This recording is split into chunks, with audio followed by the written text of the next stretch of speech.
neste momento, Deus, através desta emissora, leva até você mais um programa de fé, com mensagens, hinos e orações a seu favor.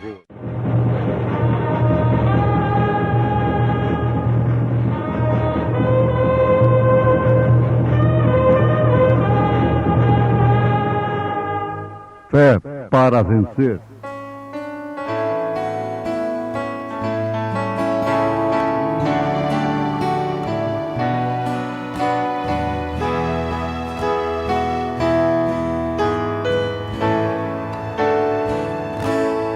Cristo já nos preparou um manjar que nos comprou e agora nos convida a cear. Pão celeste e ao maná, de graça Deus te dá, vem faminto com a alma saciar.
disse-lhes Pedro: arrependei-vos e cada um de vós seja batizado em nome de Jesus Cristo para perdão dos pecados, e recebereis o dom do Espírito Santo.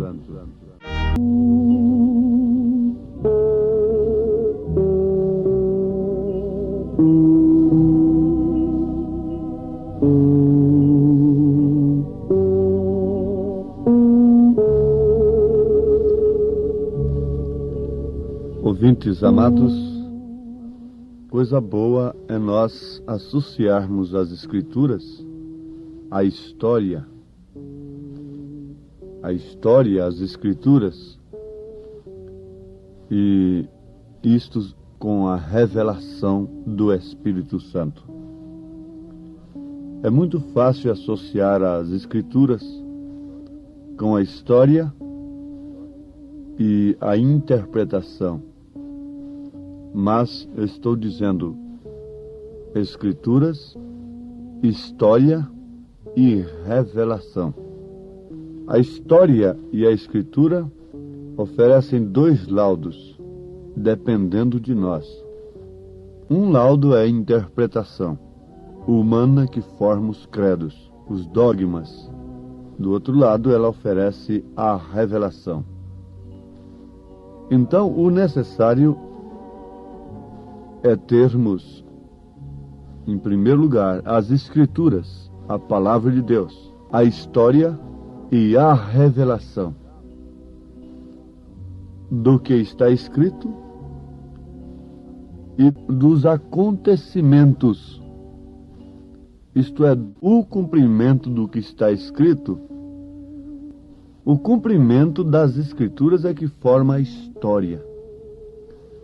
Mas, como sempre, o homem natural não passa de um simples intérprete natural, e ele nunca percebe o que Deus faz no presente, mas sempre no passado e no futuro. Então, urge que tenhamos a revelação, que, acima de tudo, sejamos espirituais. Tenhamos o Espírito Santo. Por exemplo, nas Escrituras, o batismo em nome do Pai, do Filho e do Espírito Santo, ordem expressa de Jesus Cristo, em Mateus, capítulo 28, versículo 19, é obedecido pelos apóstolos, em Atos 2, 38, e demais referências como Atos capítulo 8, Atos dos Apóstolos capítulo 10, Atos dos Apóstolos capítulo 19, Atos dos Apóstolos capítulo 22.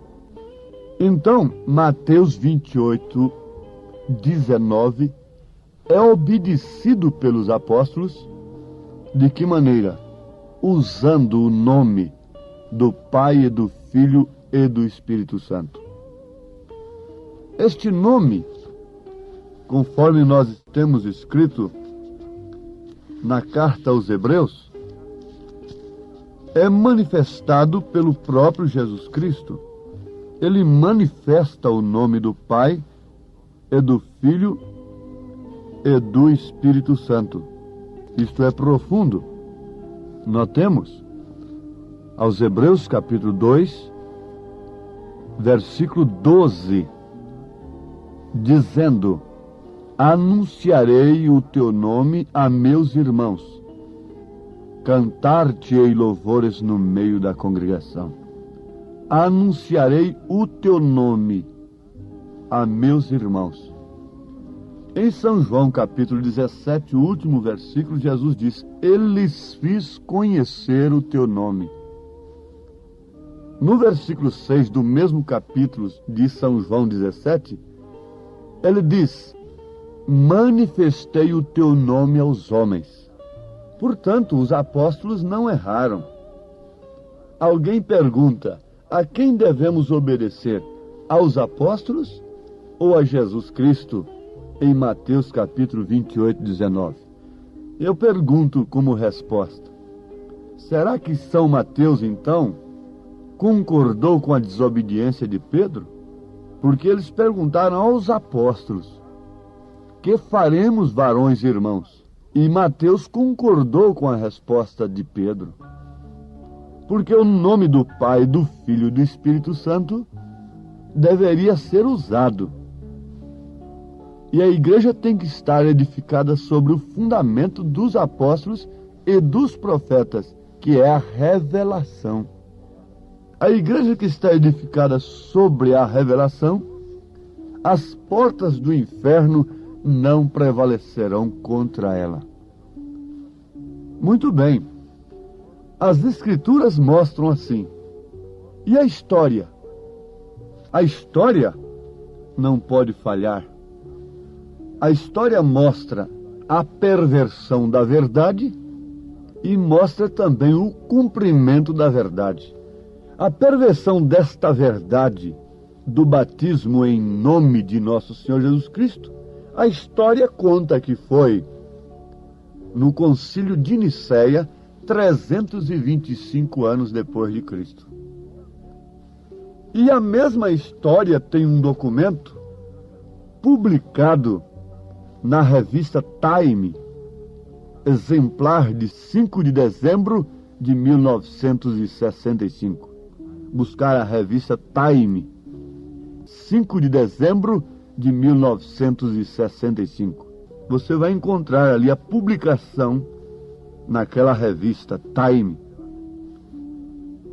que existe um documento em Roma que relata o seguinte. Esse documento é no ano 100 AD, que o diácono levantou sua mão e Públio Décius entrou pela porta do batistério.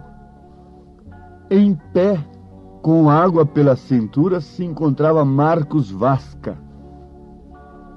Eles estavam rindo enquanto Públio descia para dentro d'água, postando-se ao seu lado. A pergunta foi essa: credes? Credo, respondeu Públio. Eu creio que minha salvação vem de Jesus o Cristo, que foi crucificado sob Pilatos. Com ele eu possa ter a vida eterna. Foi a confissão daquele que estava sendo batizado. Diz o relato, o documento que existe em Roma. Eu estou lendo isto. Então ele sentiu braços fortes, suportando-o, enquanto se deixava cair para trás dentro do batistério, e ouvia a voz de Marcos, voz em seus ouvidos: eu te batizo em nome de Jesus Cristo. Enquanto a água fria se fechava sobre ele. Existe esse documento em Roma, e esse documento foi publicado na revista Time, exemplar de 5 de dezembro de 1965. Esse batismo foi realizado 100 anos depois de Cristo. Agora, o batismo nos títulos, quando foi realizado? Se foi realizado na história, não pode ser associado às Escrituras, porque nas Escrituras você não encontra um batismo sequer nos títulos Pai, Filho e Espírito Santo. Todos eles são usando o nome do Senhor Jesus. Agora, lutar contra isto é lutar contra Deus.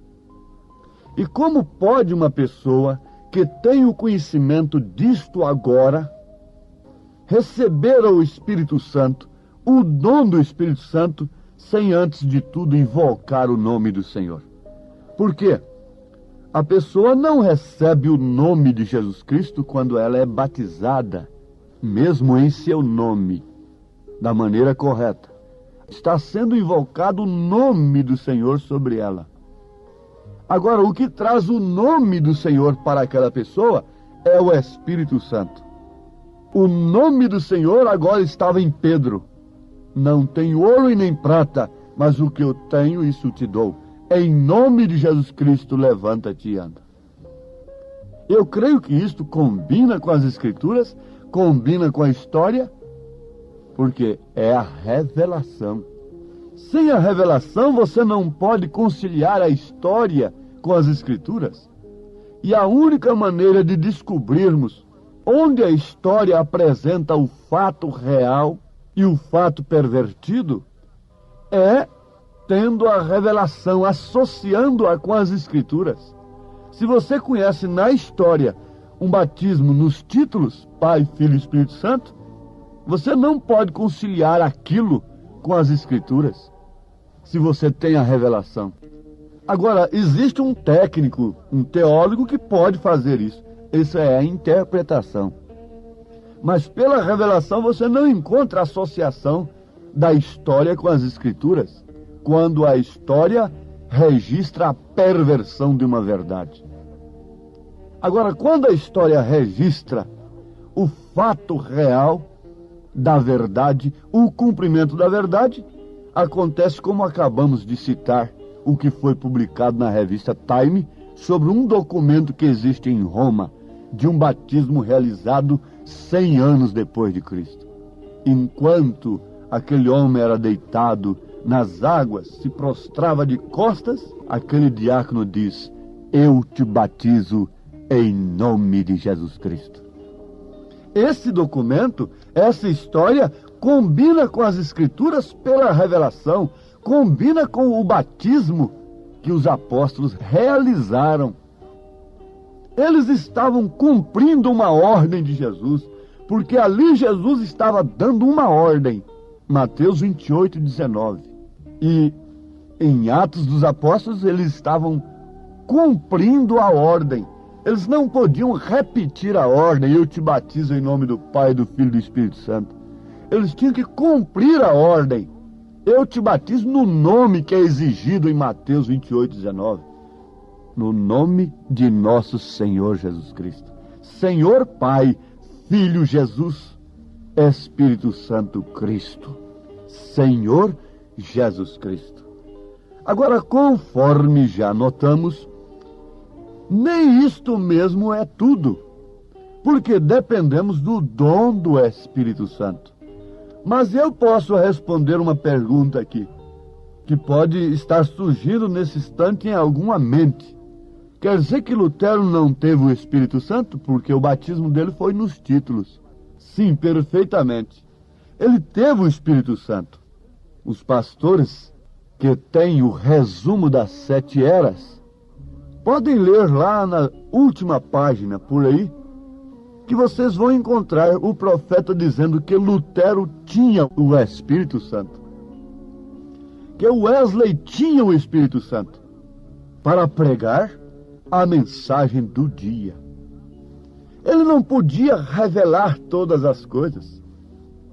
Ele não podia fazer uma semente crescer e voltar para a semente novamente, dar o fruto e virar a ser o original novamente.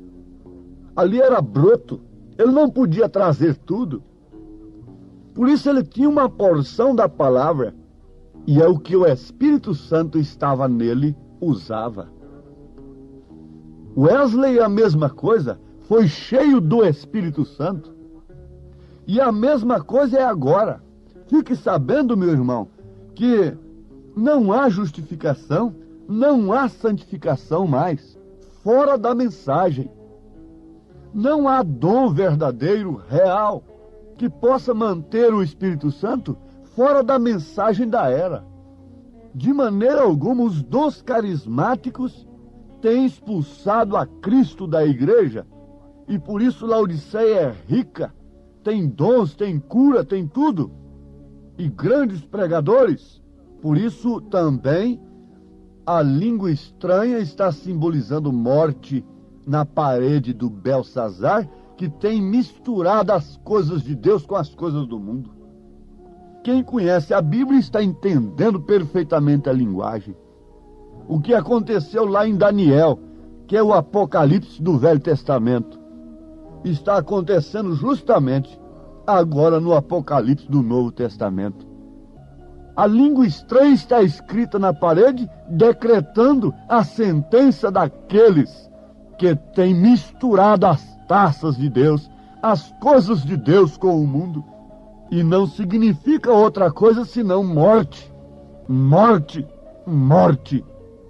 Quando o nome é invocado, você já foi batizado em nome de Jesus Cristo? Não fique somente nisto, que você não passaria de um unicista. Você deve receber o dom do Espírito Santo, concluindo o que nós dizíamos sobre justificação e santificação. O Espírito Santo só está na mensagem do dia. Portanto, nenhuma organização religiosa, nenhum sistema hoje justifica, santifica, batiza com o Espírito Santo. Somente o Espírito Santo através da palavra do dia. Ninguém seria salvo fora da mensagem de Lutero no seu dia. Ninguém era salvo fora da mensagem de Wesley no seu dia. Ninguém pode ser santificado, justificado, se arrepender verdadeiramente de seus pecados e ser santificado e receber o Espírito Santo fora da mensagem que Deus nos enviou neste dia. Porque este é o complemento. Eles tinham o Espírito Santo? Tinham perfeitamente. Para a justificação pela fé, para a santificação, para os dons espirituais. Mas e agora? Quem tem o Espírito Santo tem justificação pela fé, tem santificação e tem os dons espirituais. Quer dizer, creem nos dons espirituais e tem a vida vivida. Manifesta o caráter de Cristo. O que está escrito nos faz empolgar. O irmão Branham, o profeta, pergunta, depois de afirmar que não há condenação para aquele que tem exposto o sinal, e depois ele próprio pergunta, para quem é isto? A quem está sendo dirigido isto? Aquele que revela o caráter de Cristo, aquele que revela o caráter de Deus, aquele que tem a vida de Deus em si, fluindo como um manancial de águas vivas. Para este não há condenação. Então não vamos pensar que o Espírito Santo poderia simplesmente, hoje, nos justificar, o que seria o suficiente, como se nunca tivéssemos pecado. Veja como a justificação tomou uma coisa tremenda, um sentido tremendo. Justificar, como se nunca tivéssemos pecado. A nossa alma fica branca como a neve. Nos manter limpos, vazios do mundo. O sangue de Jesus Cristo. Nos santificando. Isto é, sobre nós. E a nossa perfeição em relação a Deus é de fato perfeita. Não em relação ao mundo, porque o mundo, quanto mais perfeito nós formos, mais ele nos chamará de fanáticos e de loucos e de imperfeitos. Assim aconteceu com Jesus. Então, está aqui uma obra completa do Espírito Santo. Ou você é justificado, santificado e tem o Espírito Santo, ou então você está perdido, você não tem nada. Não vai se iludir que você é justificado e santificado apenas. Não vá se iludir com uma doutrina como esta, porque ela não tem base na mensagem do profeta, nem tampouco nas Escrituras. Não se iluda com isto, porque a obra é consumada pelo Espírito. Se você ainda não tem a experiência, então lute desesperadamente, até descobrir esse marco, essa estaca que deve estar dentro de você mesmo, para quando vier uma dúvida em sua mente, você poder estar seguro nessa estaca. Porque os ismos virão, cada um procurará dizer uma coisa, diz o profeta, mas você tem que saber em quem tem crido.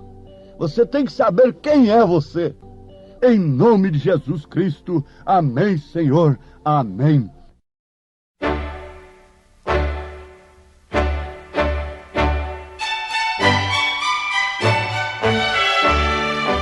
Volte a nos ouvir amanhã novamente, neste mesmo horário, nesta emissora, se o Senhor nos permitir, com fé no Filho de Deus, a fé que vence o mundo.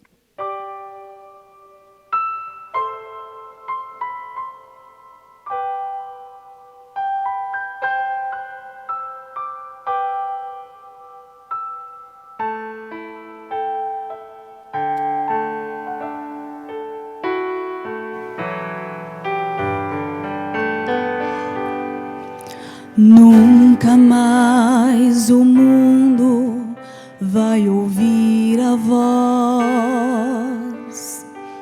do povo que aqui dá glória a Deus.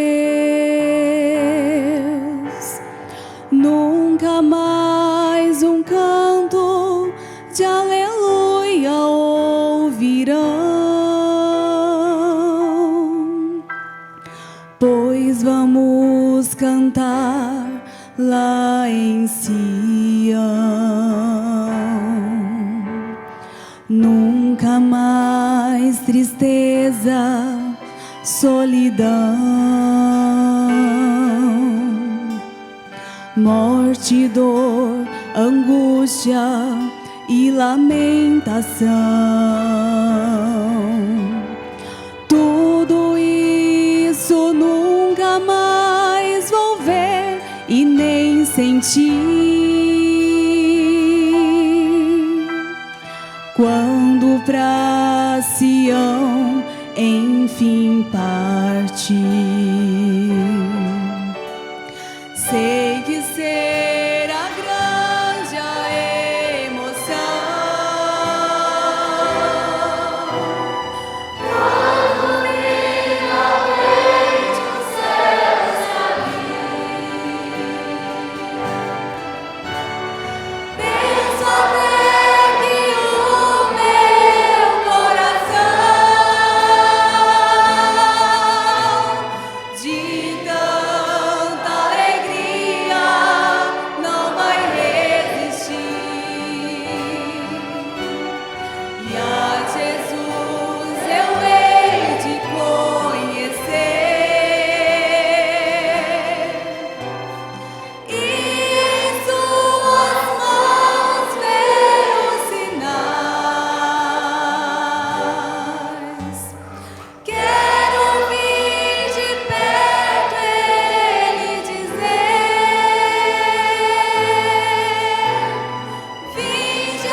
Sonho com as ruas de Jerusalém, a praça e os muros de cristais, o trono do Senhor eu pela fé já posso ver, e dele o rio da vida a correr. Fico imaginando como deve ser o rosto do amado Salvador, quando os meus olhos, os seus olhos contemplar, de felicidade vou chorar. Sei que será grande a